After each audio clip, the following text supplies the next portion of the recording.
From the Joy News Center.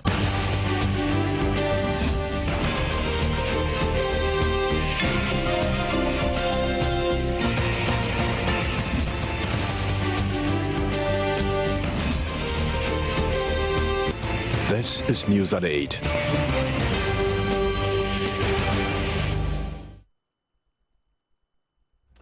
Hello and a warm welcome to the Prime Time News on Joy or Multi TV. We're live from our studios in Accra, and you can also watch on ABN Sky Channel 235 in London and across Europe.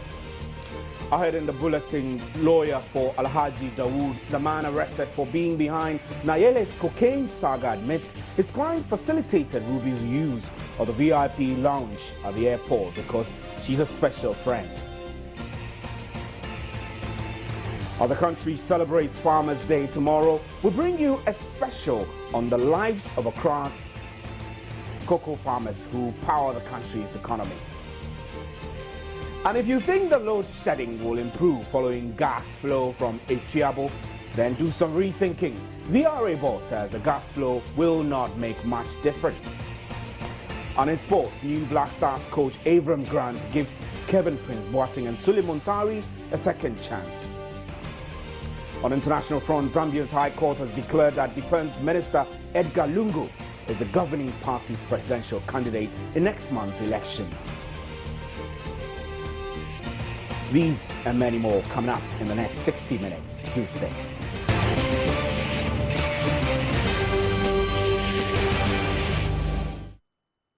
The details now. Alhaji Mohammed Dawood, the supposed mastermind in the Nayeli Ametepe cocaine trafficking saga, has confirmed facilitating the use of the Kotoka International Airport's VIP lounge for the lady currently awaiting sentencing in the UK, but says it was purely an act of endearment and not intended to abet crime.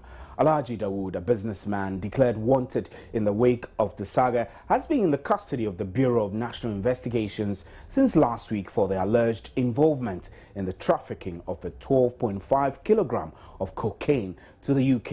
In an exclusive interview with Joy News, his lawyer Ado Ichia said his client is not a drug lord and that he's just another man who got charmed by the beauty of Nayeli, a lady he became acquainted 3 weeks before her arrest. The lawyer, meanwhile, claims that his client was arrested by the BNI at the airport is untrue and that he handed himself in.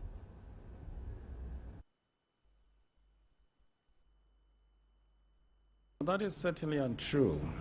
He came in on Sunday sometime in the evening and made contact with me earlier on. He had indicated that he was coming. When this news broke, I think it was about the 9th or the 10th day of November, he had been within the jurisdiction of this court until I think about the 18th when he left for Nigeria to conduct some business.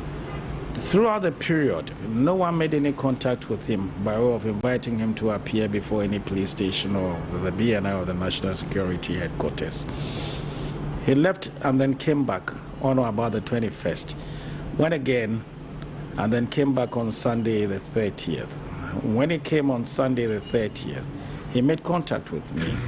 I arranged to meet him at the headquarters of the Bureau of National Investigations. And then I personally did hand him over to the BNI. So he was never ever arrested at the airport. That story is certainly untrue.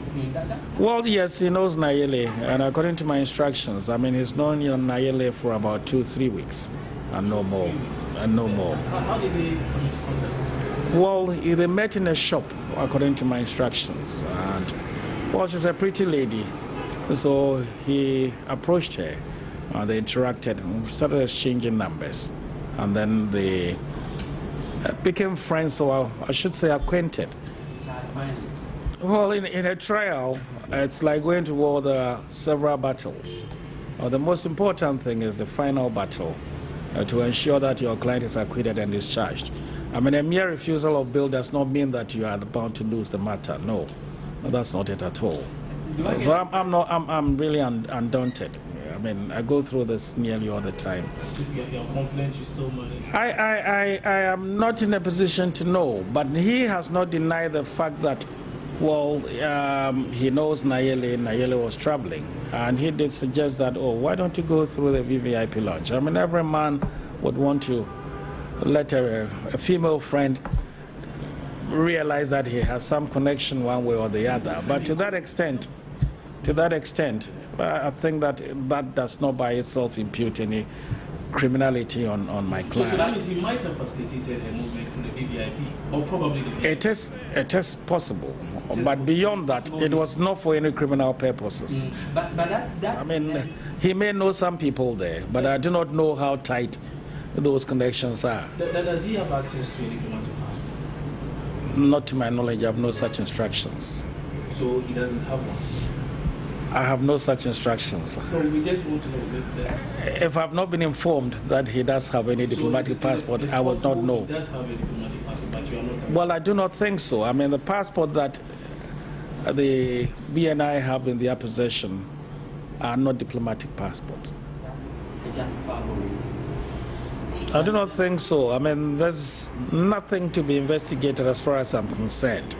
I mean, the woman in the center of this whole thing has already pleaded guilty and been convicted. He never mentioned my client as having been connected with her in any manner. And to that extent, once you arraign someone before court and the fellow is convicted, it's done. I mean, there have been no instructions as far as my instructions are concerned from the British authorities requesting that my client should be picked here and prosecuted. None at all. And I need to seek imposed on Alavanyo and Nkonya is still on. The curfew was imposed in response to a shooting incident last Friday that left one person dead and another injured. Our reporter Matilda Pemega has been visiting the Alavanyo and Nkonya communities during curfew time and joins us on the telephone now. Good evening, Pemega. Good evening, Matilda. Hello, Steve. Yes, so what can you tell us about these communities, especially as you have been there during curfew time? Okay. We arrived at the Alavanyo precisely exactly 25 minutes past 4, where curfew was already in session. The entire area then was deserted. Most residents, we believe, were hiding in their rooms due to the heavy presence of the joint security patrol in the area. The curfew actually began at exactly 4 p.m. and is expected to end at 6 p.m. the next morning. And since residents could not be traced anywhere as at the time we got there, or were not able to speak to any of them, but the little interaction we had with the security as at the time we got there, because they were on their patrol when we met them as they just in town, and they told us that the area is not calm. Tensions are still heightened in the area, and it wasn't really safe. And they complained that even as at the time when they were patrolling, some residents were very stubborn, and they were not even hiding in their rooms. Were pitched camp in the bushes within, so they'll have to go inside, equip them before they could get most of them rushed back into their room. So this is some of the challenges they at security, because with the time given to residents to be in their homes, you find them loitering about. Right. So this police, in spite of the arms that is patrolling with, they still had canes on them. So if anyone they would find on the street as at that time, that was the only way they could disperse them. Some of the residents on our way back, we were asked to leave the town because we had some issues with the security arrangement and the area. We find some of them hiding on top of their roof, looking at the security men patrolling. Immediately they spot any of them, they rush into their room. That was the way that most of the residents responded to the curfew hours within the area. And in fact, the security persons told me that it doesn't look like the curfew is going to be lifted anytime soon, looking at the way that the residents themselves are not comporting or adhering to the time given to them to stay at home and then come out. Right. So they are still on top of the jobs, trying to see to it that law and order is returned back to the area. But we'll be going back to the area because we had some slight issues with the security arrangements. Right. We were actually escorted by the patrol to leave the town because they made us understood that it wasn't really safe to be there as at that particular time. So, but Matilda, did they give you any indications of exactly what makes the place not calm as of now? I mean, I do know that 14 hours is a long time. So despite that, they still think there are still tensions. Did they give you express reasons why these tensions still exist? Yes. But what they tell me is that we wouldn't know, even though the security have divided themselves into two different groups, one for Nkonya and then one for Alavanyo, you wouldn't even know exactly where they pitch come themselves to and then cause chaos within the area and then just vanish. So for them, they don't know where exactly these people are coming from, because what it made me understood is that both sides do not know who is to blame for any of the, especially the recent one that happened on Friday. They do not know exactly where it's coming from, so they are on to ensure that any of these persons from any of the both areas could be traced, so that in case of anything, they will know this is exactly where it's coming from.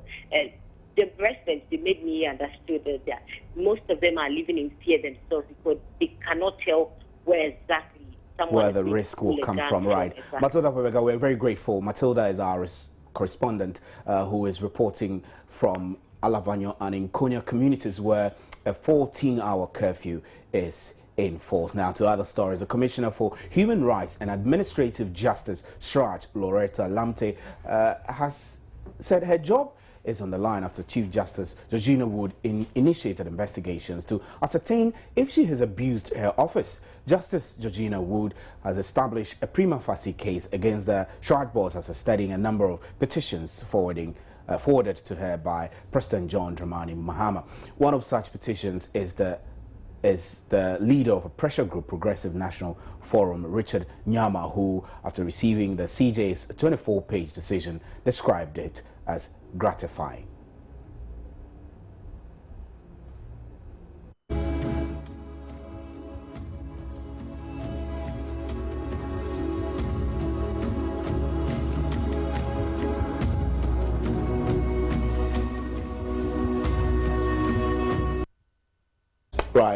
Loretta Vivian Lamte says she is indeed disappointed that a case has been established against her. In a press release, she stated, "I am, of course, very disappointed by the fact that the Chief Justice has determined that a prima facie case has been established against me, which therefore needs further investigations. However, I have every respect for our constitutional processes and full confidence in both this process and the recently completed special purpose audit into my accommodation arrangements. I therefore," she said, "welcome the opportunity which such an investigation offers to present my side of the story in an open and transparent manner and to clear my name of the accusations leveled at me over the past several weeks in the media and by the petitioners." And quote, "I consider the high office that I have been appointed to and the capacity in which I have served over the past 3 years and a half to be an immense privilege which I would not ever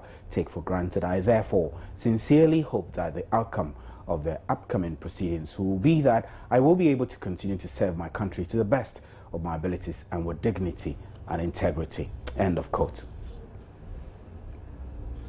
And let's move to other stories. The Upper West Regional Minister Amin Amidu Suleimani has urged media practitioners in the region to focus on the poverty situation there rather than focusing on politicians. Interacting with journalists in Wa, Mr. Suleimani said the surest way of bringing development to the people is by paying closer attention to the masses and the environment in which they live in. Correspondent Rafiq Salam reports. Before availing himself to the media for quizzing, Upper West Regional Minister Amin Amidu Suleimani reminded journalists the role was double-edged as they played a critical role in ensuring peace and order in communities, while at the same time they have the potential of fueling violence and creating unwarranted anxieties among people. He appealed to them to be circumspect in their reportage and report nothing but the truth. Self-censorship by withholding certain publications likely to be injurious to cohesion of communities, public interest and national unity, according to the minister, is a role journalists must be willing to play. Amin Amidu Suleimani charged the media to publish more feature stories and articles to showcase the rich culture and resources of the region to the outside world, rather than focusing on politicians. I've said that journalists should not necessarily pay attention to those of us who hold public offices. We don't matter. The people who matter are the masses and the environment in which they live. We don't matter if you pay too much attention to us. You're just individuals. You are either harming or projecting, and that cannot change society. So I want to plead with you to pay more attention to the masses and in the environment in which we live. That is the only way, surest way we can help improve the lot of our people and bring about development too. He was quizzed on a wide range of issues, from poverty to security in the region during question time. For what the RCC is doing to lift the region from the poverty quagmire, and also the second question should be that what are his priorities? Our strategy is to ensure that we are able to support, get some water bodies so that dry season gardening, which is more sometimes the crops you get dry season are more, they make more money than the rain-fed agriculture. So these are the things so that we can produce rice and other things during the dry season. So that at least if we are able to get enough food for ourselves, that is the way of fighting the poverty. And similarly, education is also very key to all these factors. And it is also another area that we are bent on reversing the trend. Some journalists shared their views on reporters taking money from newsmakers, the practice widely termed solly. If it's a job that you don't like, it's a wrong job, you realize that every day, when you hear there's assignment somewhere, you start looking at how far the place is. Where people go harassing, sometimes very embarrassing for all of us, because it is not obligatory for you as a journalist to be offered the solidarity. So if you go and the person is not in the position to offer, you don't make it mandatory by going harassing that individual, because sometimes it becomes very, very embarrassing for all of us, and I think it dents our image. But if the person is freely and willingly offering, I urge you to willingly and freely also take. I don't see anything wrong with it, except that our big men play hypocrisy. People take and yesterday pretend it is unethical. Rafiq Salam's report from WA. Now, teachers in 10 basic schools in Somanya and the Yilo Krobo municipality of the Eastern region have attributed teacher absenteeism to lack of potable drinking water, poor road networks, non-payment of salary, infrastructural challenges, and electricity in the rural communities their schools are located. The teachers say if these social amenities are provided, absenteeism will be eliminated and the schools will perform better academically. Eastern Regional Correspondent Haruna Yusuf Wompuni has more. A baseline survey conducted by SocioServe Ghana, a non-governmental organization based in Akosombo, indicated on the average about 10 to 15 days of teacher absenteeism have been recorded across the 10 schools who have obtained 0% in the BECE in 2012 and 2013 academic years. The survey also recorded lack of commitment on the part of Parent-Teacher Association and inability of school management committees to monitor teachers' attendance as major factors in teacher absenteeism.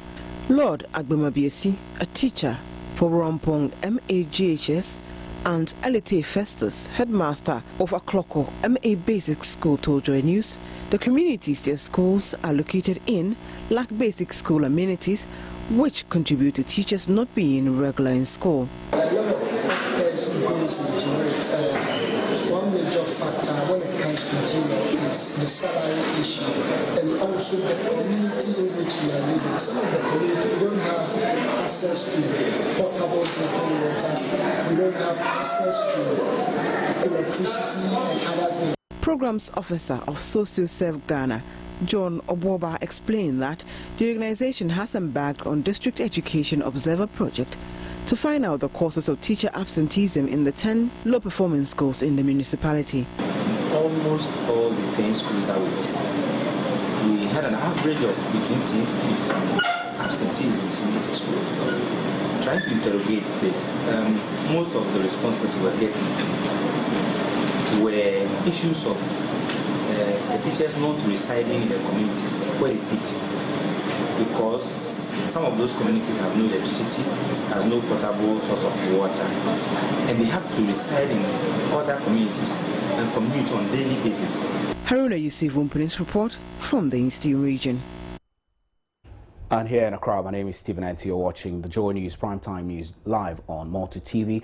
And you can also watch us on ABN Sky Channel 235 in London and across Europe. We'll be right back with more news. Welcome back to the news. Now, cocoa is the most important agricultural commodity Ghana produces, at least for now, and the mainstay of the nation's economy. It is Ghana's second largest leading foreign exchange earner, worth about 30% of all revenue from export and responsible for more than 50% of overall agricultural export. The sector, directly and indirectly, employs about 2 million people, including about 800,000 farmers. In a good year, cocoa could be worth as much as 10% of Ghana's gross domestic product. In the following report, Joseph Opoku Gakpo explores the life of poor millionaires. Ghana is the world's second largest producer of cocoa, the main ingredient for chocolate production. The nation produces about 30% of the world's total cocoa output. Despite the huge wealth the cocoa industry generates across the world, cocoa producers live under extremely impoverished conditions you will find in rural Ghanaian communities. The cocoa sector in Ghana is worth more than $1.5 billion annually. Globally, the chocolate market plus cocoa processing, trading and processing industry is estimated to be worth more than $100 billion annually, majority of which does not reach the ordinary cocoa farmer. A research in 2008 commissioned by Cadbury PLC in Ghana and undertaken by the University of Ghana and the University of Sussex, UK, puts the figures in a better perspective. The research showed the share of final price of an average UK bar of milk chocolates going to the cocoa farmers is estimated to be 4%. Even more startling was the finding that cocoa households surveyed in the study were found to have an estimated mean per capita daily income of $0.42, which today translates into about 1.20 pesos. The large chunk of the cocoa wealth is, however, generated in Switzerland, Russia, UK, America, and other developed countries where cocoa has created some of the most profitable business conglomerates engaged in cocoa processing, including Mars Incorporated, Nestle, Cadbury now Mondelez, and Barry Callebaut. In the UK, for example, where the chocolate industry is worth about £4 billion annually, an advanced modern town, Bonneville, has been built using resources from cocoa. Bonneville in Birmingham was recently identified in a research by the Joseph Rowntree Foundation to be the nicest place to live in Britain.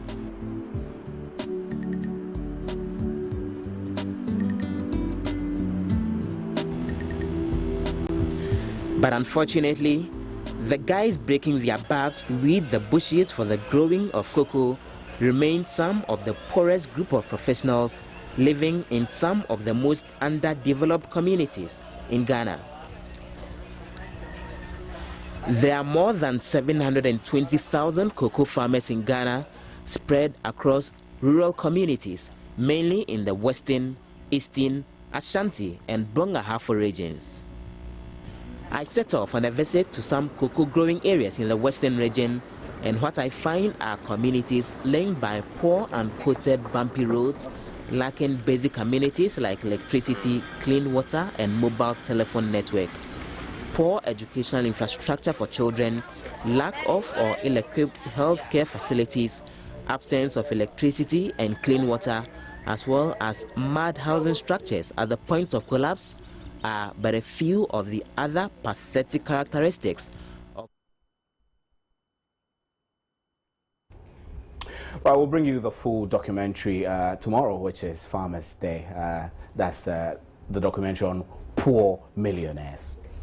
Now, the residents of Ward K in the Sanerugu district of the Northern region have hit the streets and protest over what they describe as neglect of the community by government. They want government to immediately address bad road network and poor drainage system that is often leads to flooding in the community. The residents, numbering about 100, were in the streets of the districts holding placards amidst drumming and dancing, calling on authorities to immediately address bad roads that are leading to poor drainage systems and irregular supply of water, among others in the area. Some of their placards read, "No roads, no vote. Runoff water is killing us, and no work, no vote," among others.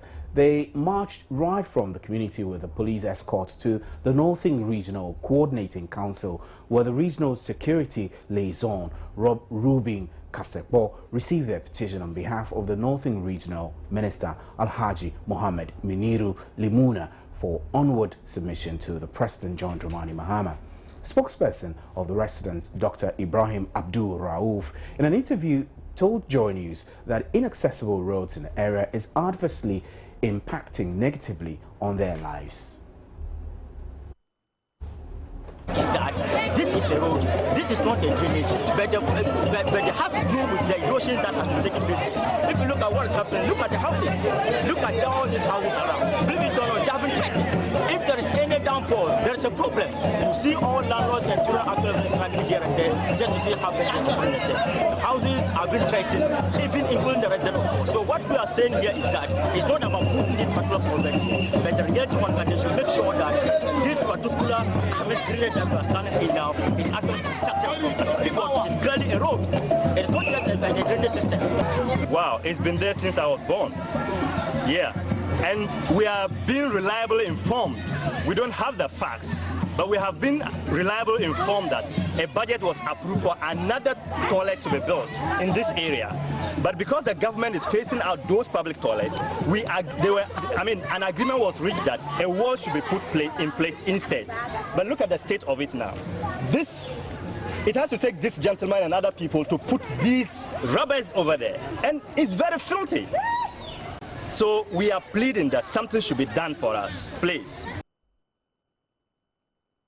Meanwhile, the residents have threatened to boycott the parliamentary and presidential elections if government fails to grant their requests.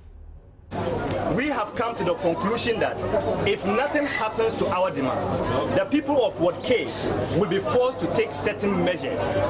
We could take, for example, we could decide that we are not going to take part in the coming elections of the district assembly election because we have been voting on.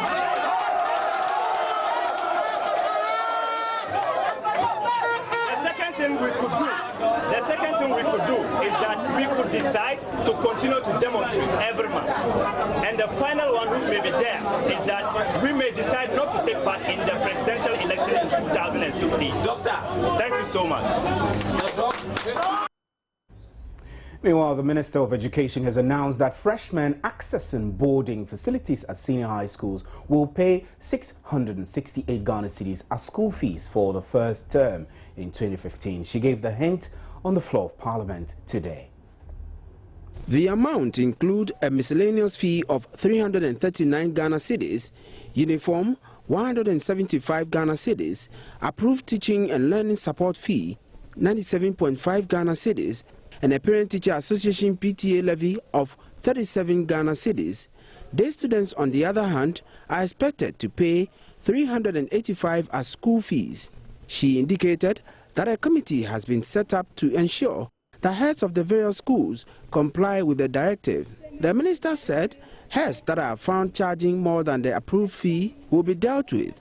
Professor Pokwa Jiman also said a complaints unit has been established to allow issues pertaining to the education sector to be dealt with. She directed metropolitan, municipal and district chief executives, MMDCs, to utilize the district education oversight committees to assist in general monitoring and supervision of the guidelines. The minister also answered questions from the criteria used in the distribution of buses to the various schools.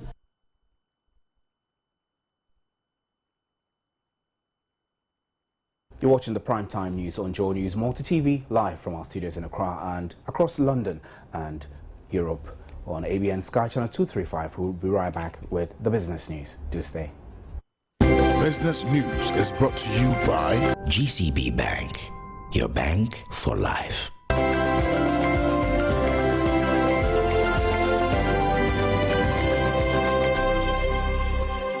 Hello, good evening and welcome to the business segment on Joy News on Multi TV. Now, first stories. Chief Executive Officer of the VRA, Kek Kofi, says load shedding will not significantly improve power supply, although 2 units from Takrady are already receiving about 50 million standard cubic feet of gas from the gas project in Etwabo. He says the gas has only come to improve the reliability of the plants, adding that the current low water levels of Akonsombo hydroelectric plant is a cause of the erratic supply of power.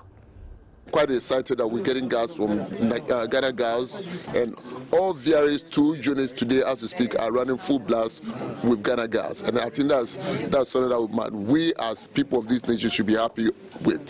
They give you around 50 million standard cubic feet, and now we're running our 2 gas turbines in Takrady right now. Oh, the gas is only replacing crude oil with gas, so that's not adding capacity. But of course, the positive side is that it's improving on reliability of the plant. When they are running on gas, they are more reliable. But then we are shedding load today, partly because we have to cut back on generation from Akosombo, where we haven't had good inflow for the past 2 years. That is that's the major reason. So even though we have 4 machines, 6 machines in Akosombo, we can run only 4. Okay? Because if we don't do that, the water level will go down. We are around 249 now. Wind is available, but we can only run during the peak. So these are the challenges we have, which people should appreciate and understand. That is not because of anything. Even though the load is growing very high in this country. And it's good for us for the load to be growing over 10%. That is a good indication of economic development. We're also trying to add on generation. As we speak right now, we are adding all these new generations right now. POM is going to come online. T4 is going to come online. IPPs are also coming down. So there's so much we are doing in the sector to be able to add on the needed generation. It takes 4 years for you to add on a generation. So Ghanaians should be I wouldn't say patient, quite tolerant at this stage, because if you are blessed with a big hydro facility like we've been blessed by Akosombo, there's a challenge when you go into a drought or you don't get a good inflow. One may ask, how come we haven't added all these generations? It takes money, and this is the process that we are doing. Still sticking with power supply, but this time jumping to the health sector, where players in the pharmaceutical industry have expressed disappointment at the extension of the load shedding exercise to industries. Executive Chair of Kinapharma Pharmaceuticals, Kofi Opoku, says his company is already paying as much as 10,000 cedis daily on diesel to power factory machines. It has been 3 days since the Electricity Company of Ghana extended the load-shedding exercise to the industrial zones. Already, industries are feeling the pinch. Pharmaceutical companies are frustrated and disappointed over the move, as they were looking forward to an exemption. We have been a little bit disappointed. We thought in the industrial zones, UCG was going to excuse us so that we can operate fully without load shedding, but apparently we are also part of the load shedding, and we are buying a lot of diesel. With one of my businesses, we buy about 10,000 cedis every day to power the machines to work. Otherwise, we have to send staff home. and already the economy is tough. This is not the time to really start laying people off. For Kenapharma Pharmaceuticals, the new directive will have dire implications on their bottom line if not resolved immediately. We are trying to accommodate, but it's going to affect our bottom line. Maybe in 2-3 months, the government will be able to resolve these issues so that our operational costs can come down. I have the hope. Abigail Adamakunchi for Joy News.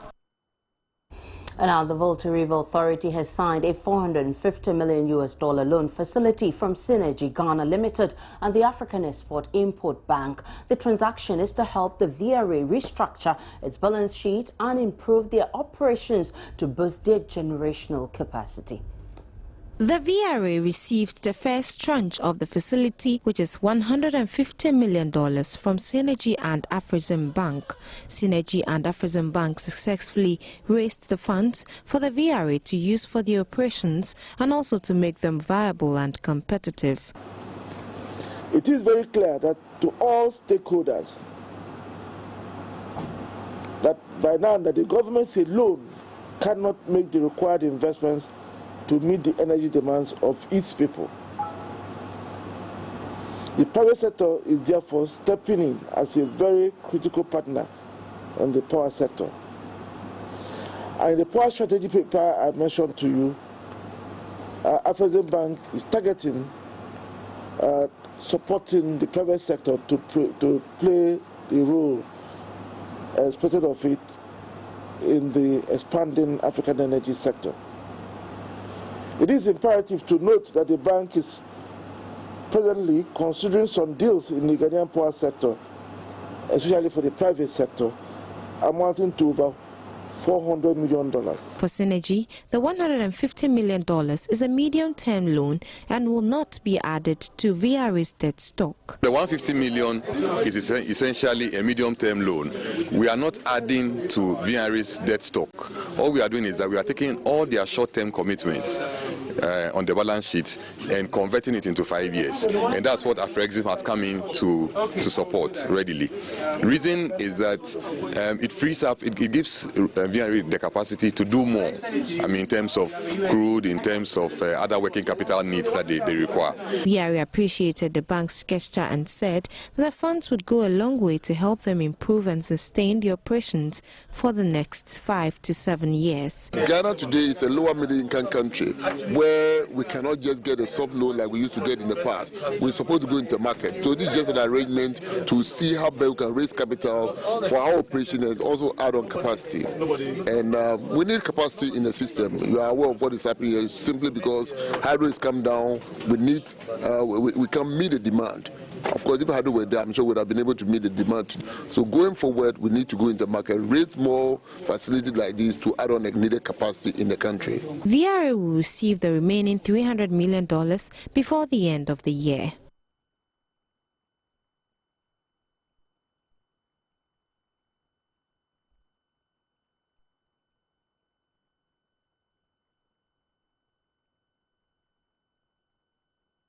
And our telecom companies are set to embark on a campaign to fight against the deadly Ebola disease. The companies, through their network, will be partnering and supporting the African Union to initiate an SMS-based Pan-African campaign to raise funds to fight the disease.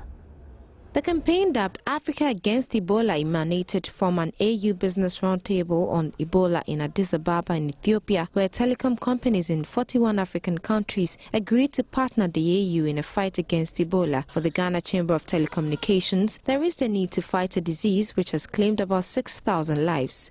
6,000 people, that's more than 15 jumbo jets filled to capacity with passengers, falling to the ground and killing everyone on board.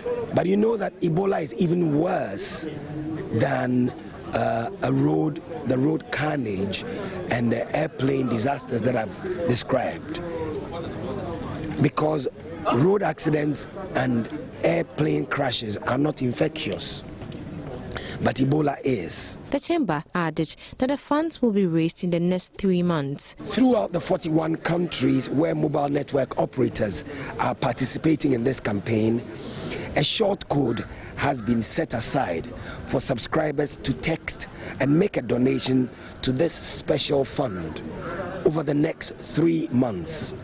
And the code is 7979.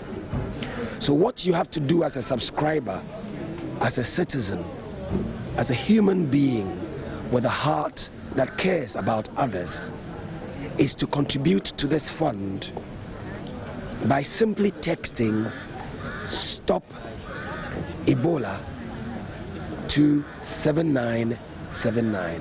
The 3-month campaign will meanwhile be conducted under the African Union support to Ebola outbreak in West Africa and the United Nations Mission for Ebola Emergency Response.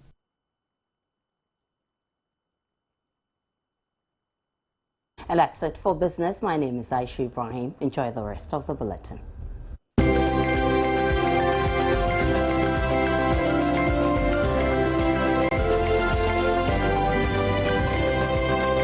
Business News.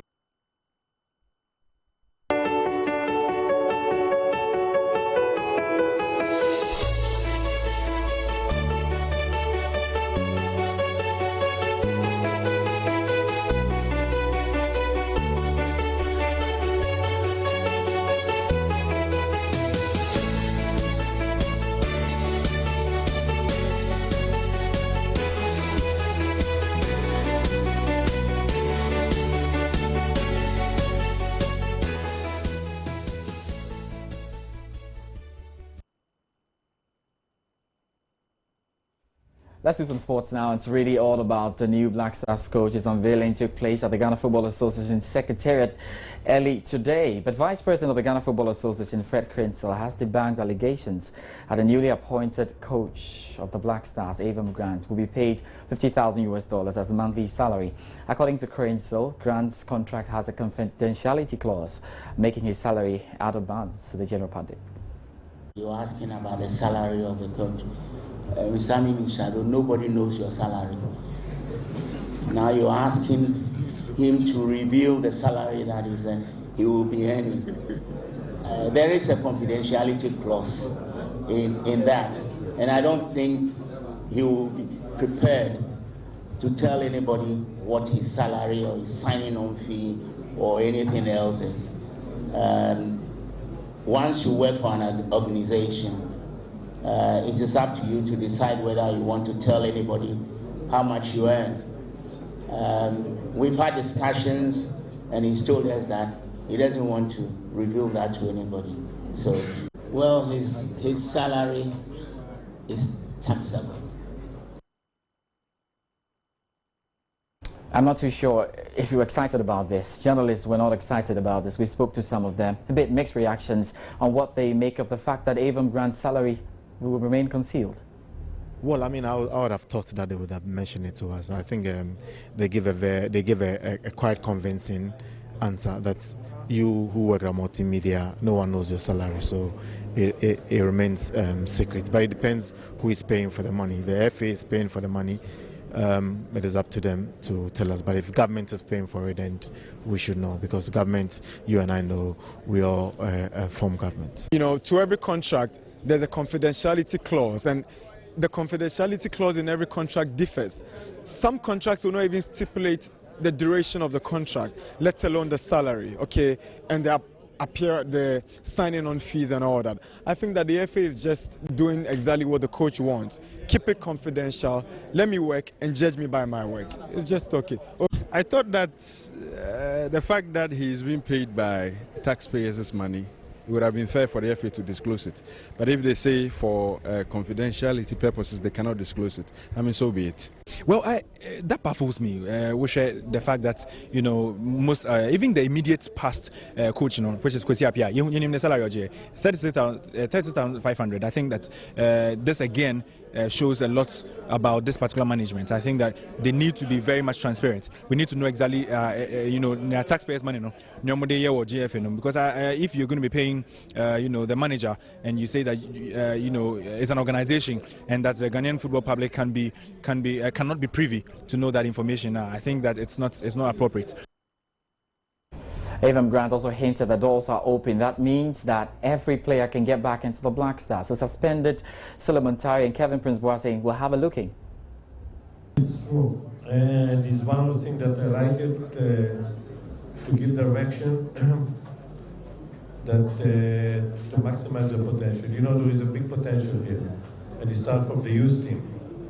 Even more than 90% of the players of Europe, they came from here. Let's say 95% of them. So I'm happy to take this challenge and to be also like a director of the other national teams. And also my door is open for everybody that want to learn and want as I say, to give everything for the country. I think football is maybe the only thing that through the football you can bring happiness to so many people. But you need to be professional in your job. So everybody that is professional is welcome to learn and everything. And as you said, as you asked before, it's true. I will look for the other national teams, and I'm happy to do it. But the question was before about the football side. So, but the football side, the door is open for everybody. But if you follow the criterions, the three criterions that depend, one of them is the willing to give everything to the national team. It's meant to respect also. The respect. All right, so certainly it's a new era, and a new man comes with new rules. Stephen joins me as well. Stephen, yeah, that's quite interesting. It means that Suleiman Tari, who has been suspended, Kevin Prince Boateng, have an opportunity to come back in it. But I mean, I'm fascinated about bringing Avram Grant. I mean, he looks a bit old, isn't he? I mean, press up could make him collapse on. Oh no, but Alex Ferguson was very, very old, but he's able to do something. You know what I mean? It's really not about the ages. Let's see what he can do. But we're going to put him on his feet. We need him to do exactly what we expect him to do. Go out there and win the African Cup of Nations. That'll be all for sports. Steven joins us with some showbiz, yes? Yes. So up next is showbiz.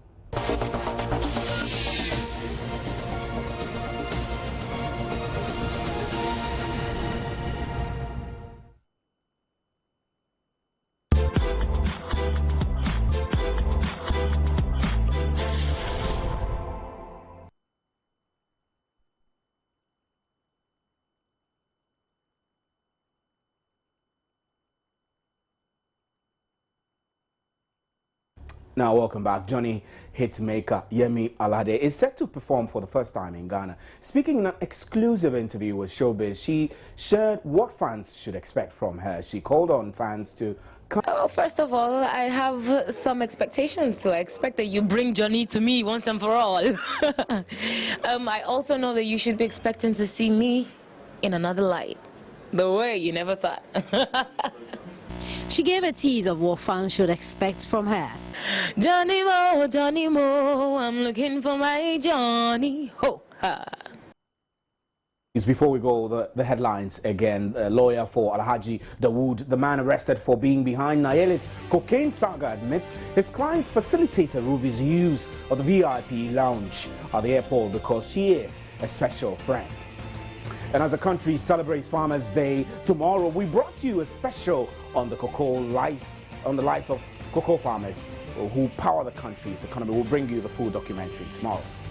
And if you think the load shedding will improve following gas flow from Ituabo, then you have to do some rethinking, because VRA boss says the gas flow will not make much difference. And in sports, Black Stars coach Avram Grant gives Kevin Prince Boateng and Suleiman Tari a second